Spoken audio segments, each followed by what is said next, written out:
ஒரு வாய்ப்பு ரொம்ப தடவை ஏடிஎம்கே தான். எதனாலனா நம்ம வந்து மோட்டார் வண்டிக்கிறதுனால எங்கள் ஊருக வழியில் பிசி நிறைய தொந்தரவு கொடுக்குறாங்க. அதுவும் இல்லாத இந்த ஆட்சியில் கொஞ்சம் எப்படி அது சொல்கிறதுன்னா எல்லாரும் சொல்லிட்டாங்க, எல்லாரும் அதே தான். மோட்டாரில் வந்து போகிறோன்னா இப்போ ஆன்லைன் பில்லு போட்டாங்க, டைமிங்கு சரியாக கொடுக்குறதில்ல, வழியில் வர பிரேக் டவுன் ஆகிடுது, அது டைமிங் முடிஞ்சு போகுது. அதனால் நம்ம எப்படி நடத்த முடியும்? நம்ம மோட்டாரில் எங்கே இருக்கோம் இல்லை.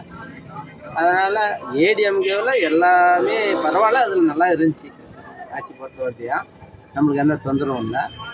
டிஎம்கேவில் சொல்லிக்கிற அளவு எதுவும் இருந்தாலையும் ஸ்டாலின் பண்ணுற அப்படி என்னன்னு தெரியல. இந்த போலீஸ்காரங்களே பயங்கரமாக நம்மளே வறுத்து எடுக்கிறாங்க.